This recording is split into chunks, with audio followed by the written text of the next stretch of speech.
Math plus institute के आपको आपके सभी बच्चों का यहाँ पे स्वागत है। आज हम कॉम्प्लेक्स नंबर का पार्ट नंबर 3 पढ़ने वाले हैं, जहाँ पे आप कॉम्प्लेक्स नंबर की कुछ इंपॉर्टेंट प्रॉपर्टीज और कॉम्प्लेक्स नंबर की कुछ कंसेप्ट यहाँ पे आज डिस्कस करने वाले हैं। तो हम बात करते हैं कॉम्प्लेक्स नंबर, जो नोट है, जो इंपॉर्टेंट नोट्स है, उसके बारे में बात करते हैं कि इनमें नोट्स है क्या।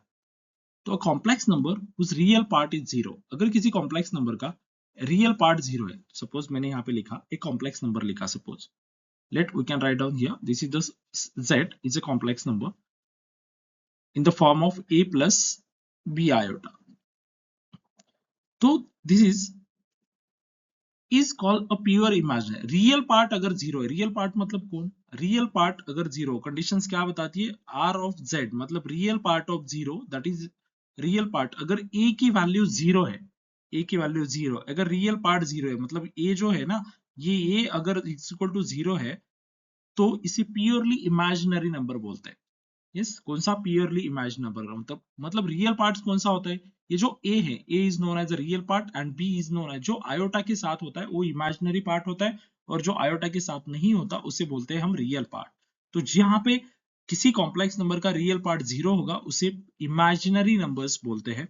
वी कैन इसे कभी ये दिखने में ऐसे भी दिखता है, इज इक्वल टू, हम इसे इस तरह से भी लिख सकते हैं बी आयोटा। अगर मैंने सिर्फ बी आयोटा लिखा तो दिस इज नोन, यहाँ पे रियल नंबर का पार्ट क्या है, जीरो है।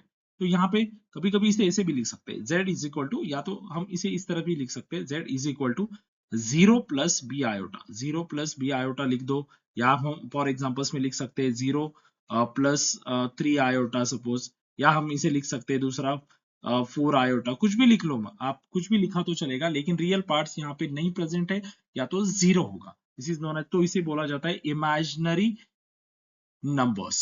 सेकेंड पार्ट क्या बताता है कि सेकेंड पार्ट्स क्या बताता है, सेकेंड पार्ट्स के बारे में हम यहाँ पे डिस्कस करने वाले हैं। तो सेकेंड, यहाँ पे सेकेंड नोट क्या है, देखो सेकेंड नोट बताती है whose imaginary parts is zero.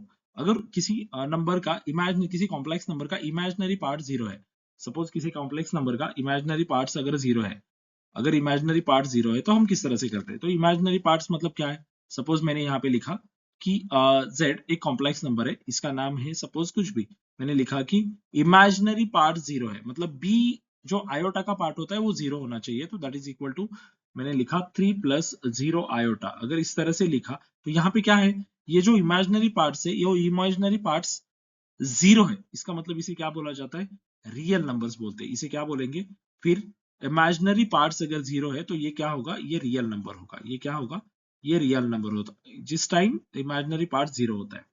दूसरा, तो इसे लिखने का तरीका होता है 3 प्लस जीरो आइटा लिखो, या किसी कॉम्प्लेक्स नंबर को सिर्फ उसने लिखा कि z इज इक्वल टू 3 है, मतलब इसका मतलब क्या होता है कि जो इमेजिनरी पार्ट है वो जीरो होता है, कुछ भी लिख लो आप।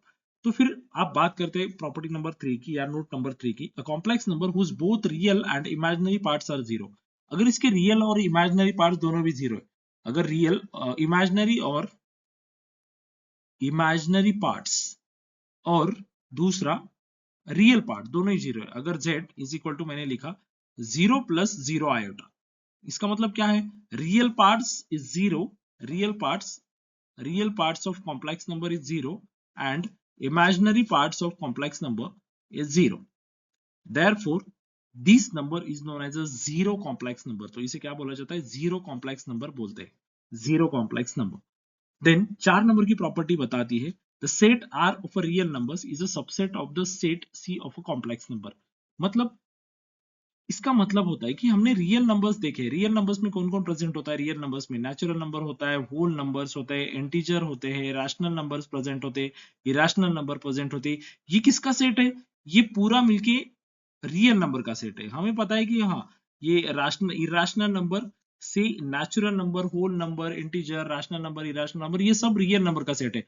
और ये बताता है कि ये रियल नंबर का जो सेट है ना, पूरा वाला रियल नंबर का सेट, मतलब पूरे ये जो नंबर्स हैं ये पूरे क्या है, कॉम्प्लेक्स नंबर का सबसेट। ये कॉम्प्लेक्स नंबर के एलिमेंट है, मतलब क्या बोल रहा है वो, the R, the set of R मतलब set of real number is subset of set of C, that is a complex number.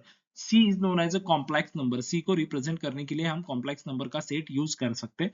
This is C is known as A set of complex number, and ये जो भी है R के अंदर जो N, natural number, whole number, integer, rational number, irrational number और real number, ये सब किसके सेट है, तो सी, तो ये सी में इंक्लूड होते हैं। तो real parts and imaginary parts, तो हम इसे सिर्फ इतना ही लिख सकते हैं, क्या लिख सकते हैं, real numbers belongs to complex number, मतलब रियल नंबर जो है सी में इंक्लूड होता है, तो R is a subset of सी।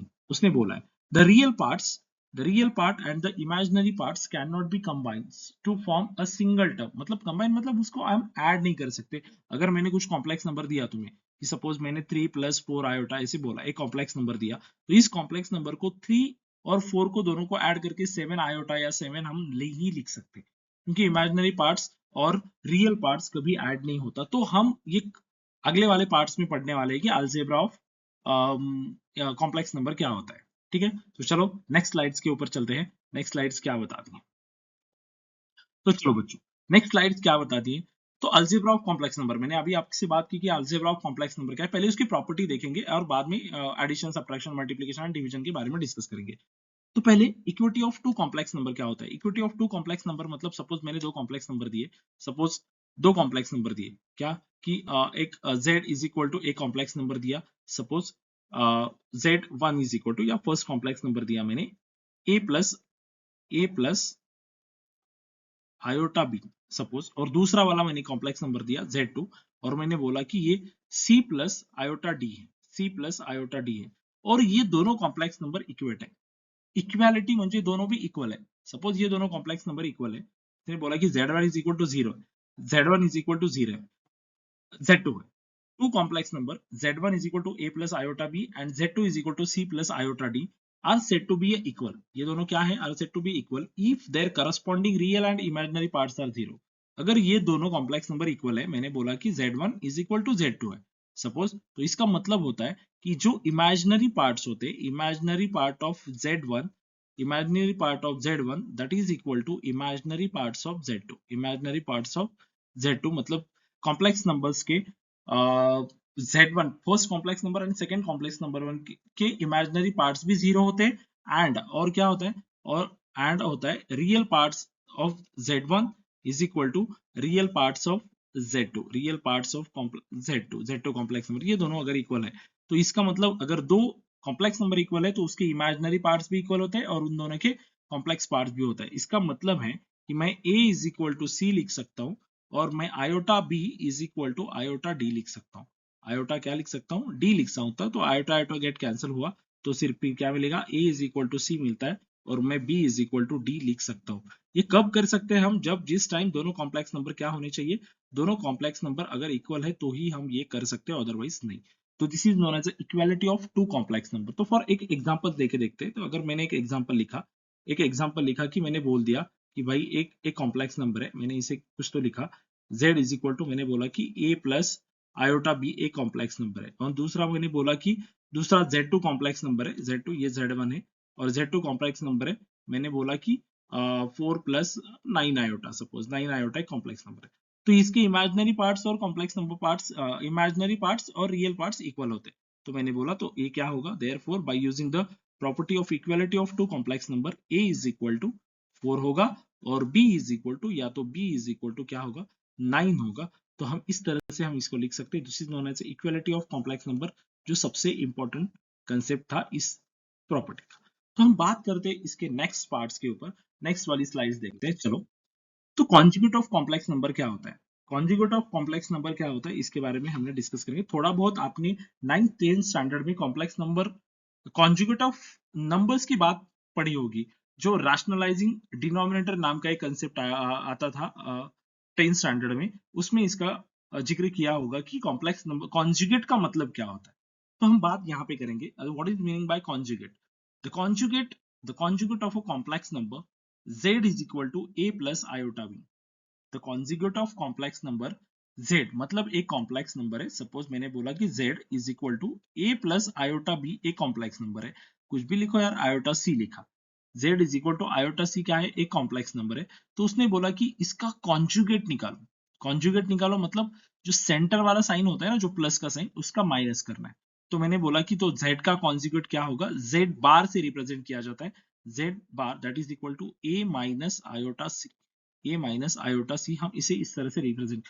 अगर सर बोला कि प्लस की जगह पे माइनस साइन होगा तो ठीक है भाई, दूसरा देखते हैं। तो अगर इस तरह से होगा z एक कॉम्प्लेक्स नंबर है, दूसरा सपोज मैंने बोला कि 3 माइनस 4 आयोटा, इस तरह का एक कॉम्प्लेक्स नंबर है, तो इसका कॉन्जुगेट क्या होता, तो z bar is equal to मैं लिख सकता हूँ 3 प्लस 4 आयोटा। सिर्फ साइन चेंज होगा, जो सेंटर वाला माइनस का साइन प्लस होगा या प्लस का साइन माइनस होगा।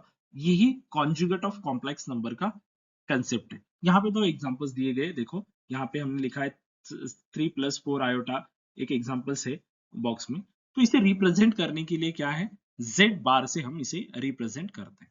चलो नेक्स्ट, इसके आगे वाली एक स्लाइड हम डिस्कस करते हैं।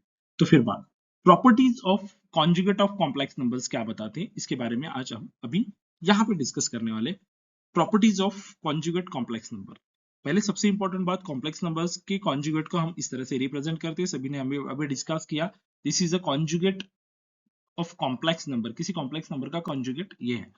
तो इसकी प्रॉपर्टीज क्या बताती है, इसकी प्रॉपर्टीज बताती है, फर्स्ट नंबर की प्रॉपर्टी है, फर्स्ट नंबर z बार, या मैं इस यहाँ पे लिख देता हूँ z बार का बार। इसका मतलब क्या है, एक कोई नंबर है कौन सी that is equal to z आता है। तो फर्स्ट प्रॉपर्टी की हम यहाँ पे एक डिस्कस करते हैं, एक कॉम्प्लेक्स नंबर लेते हैं, लेट, मैं प्रॉपर्टी को डिस्कस कर रहा हूँ, let z is equal to 3 minus 4 iota, this is a complex number. Then first find the conjugate of complex number, this z bar that is equal to 3 plus 4 iota। then again conjugate of conjugate complex number, मतलब z बार का फिर से मुझे क्या करना है, और एक बार कॉन्जुगेट निकालना है। तो ये क्या मिलेगा मुझे, 3 माइनस 4 आयोटा मिलेगा। तो आप अगर आपने देखा, 3 माइनस 4 आयोटा, फर्स्ट वाला जो हमने क्वेश्चन लिया था वो भी क्या था, फर्स्ट वाला जो क्वेश्चन हमने लिखा, देखो फर्स्ट वाला question z is equal to, हमने पहला लिखा था z is equal to 3 minus 4 iota था, और हमने निकाला कि कॉन्जुगेट का कॉन्जुगेट निकाला, z बार का फिर से बाहर निकाला, तो 3 माइनस 4 आयोटा मिला, मतलब मुझे क्या मिला, फिर से पहला वाला नंबर मिला z। तो इसी प्रॉपर्टी का मतलब है conjugate of conjugate that is equal to original number, जो हमने फाइंड आउट किया था वही। देखो z conjugate of conjugate that is equal to z, वही कॉम्प्लेक्स नंबर हमें मिला।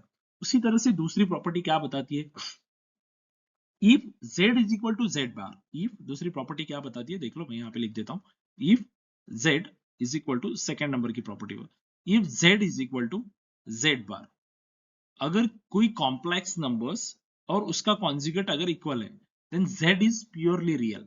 तो मतलब z कौन सा नंबर होगा, प्योरली रियल नंबर होगा। तो ये जो कॉम्प्लेक्स नंबर जो दिया गया है वो क्या होगा, प्योरली रियल नंबर होगा, प्योरली रियल नंबर ही प्रेजेंट होगा, प्योरली क्या होगा, प्योरली ये रियल नंबर होगा। इसका मतलब क्या है कि सपोज मैंने बोला कि z एक नंबर लिया, ये ब्लू कलर का पेन जो है ना, ये सेकंड प्रॉपर्टी को रिप्रेजेंट कर रहा है। तो इज इक्वल टू मैंने लिया कि उसने क्या बोला है, z is equal to z conjugate, then z is a pure number. और मैंने लिया कि ये दोनों इक्वल है, z इज इक्वल टू मैंने 4 माइनस 3 आयोटा लिया। अब इसका कॉन्जुगेट निकाला तो क्या मिलेगा मुझे, z bar is equal to, मुझे पता है 4 प्लस 3 आयोटा मिलता है, लेकिन उसने पॉइंट में क्या बोला है, देखो इसमें प्रॉपर्टी क्या बताती है, z is equal to z bar. अब ये तो दोनों इक्वल नहीं है, इक्वल नहीं है, तो ये इक्वल कब होंगे, जब सिर्फ रियल नंबर पार्ट यहाँ पे प्रेजेंट होगा, सिर्फ क्या प्रेजेंट होना चाहिए, रियल नंबर पार्ट यहाँ पे प्रेजेंट होना चाहिए, तभी ये दोनों क्या होते, इक्वल हो सकते हैं। मतलब z और z बार इक्वल कब होगा, रियल, तो वो दोनों नंबर क्या होने चाहिए, प्योरली रियल नंबर होने चाहिए। प्लीज, ये मुझे लगता है ये सभी बच्चों को समझ में आया होगा। तो बात करते हैं प्रॉपर्टी नंबर थर्ड की। तो प्रॉपर्टी नंबर थर्ड क्या बताता है, z एक कॉम्प्लेक्स नंबर है, प्रॉपर्टी नंबर थर्ड, और माइनस z बार ये दूसरा का, z minus of z bar, then z is purely imaginary number. ये कब सेटिस्फाई होगा, अगर मैंने एक एग्जांपल लिया, सपोज हम करते हैं कि z इज इक्वल टू, मैंने बोला कि सपोज यही ले रहे हैं, अभी तक यही ले रहे हैं, तो ये 3 प्लस 4 आयोटा है। तो मैंने क्या किया, इसका कॉन्जुगेट निकाला, इसका कॉन्जुगेट क्या आता है, इसका कॉन्जुगेट आता है 3 माइनस 4 आयोटा, इसका कॉन्जुगेट क्या मिला मुझे, 3 माइनस 5 आयोटा। तो इस 3 माइनस 5 आयोटा को मैं क्या करता हूँ, माइनस साइन से मल्टीप्लाई करता हूँ, दोनों को माइनस साइन से मल्टीप्लाई करता हूँ। तो क्या होता है देखते हैं, क्या होता है देखते हैं। तो माइनस से इसको माइनस किया, इसको देखो ये माइनस किया, ये माइनस किया, minus of z conjugate, conjugate का माइनस किया, तो ये क्या मिलेगा, -3 प्लस 4 आयोटा मिलेगा, -3 प्लस 4 आयोटा। अब आपने अगर देखा तो इसका z का रियल पार्ट क्या है, 3 है, रियल पार्ट 3 है, और माइनस जेड बार, माइनस जेड बार का रियल पार्ट क्या आया, -3 आया। अब मेरी बात सुनो, तो जो कॉम्प्लेक्स नंबर हमने लिया था उस कॉम्प्लेक्स नंबर का जेड का रियल नंबर पार्ट 3 है, और minus of Z bar minus of conjugate complex number का -3 है, तो ये दोनों क्या होंगे, डिफरेंट होंगे, तो ये प्रॉपर्टी सेटिस्फाई नहीं होगी। लेकिन उसने बोला है कि इमेजिनरी, प्योरली इमेजिनरी होने चाहिए। तो देखो प्योरली इमेजिनरी नंबर चेंज हुए क्या, इमेजिनरी नंबर चेंज नहीं हुए। देखो पहला -z था, फर्स्ट कॉम्प्लेक्स नंबर लिया था उसका +4 आयोटा था, और हमने जो माइनस ऑफ कॉन्जुगेट कॉन्जुगेट का माइनस किया तो भी इसका क्या है, इमेजिनरी पार्ट्स इक्वल आए। तो इसके बोलने का मतलब ये है कि अगर z is equal to a complex number है तो कॉन्जुगेट पेयर का निगेटिव में इमेजिनरी नंबर ही प्रेजेंट होने चाहिए, वो वहां पे डिफरेंट होंगे तो भी वो इक्वल होता है। समझ में आया इतना? तो फिर now we define the 4 fundamental operations of addition, subtraction, multiplication and division of complex number. हम नेक्स्ट वीडियो में बात करेंगे। यहीं पे रखते हैं। अगर मेरा लेक्चर आपको पसंद आ रहा है तो लाइक सब्सक्राइब करो मेरे चैनल्स को। Thank you.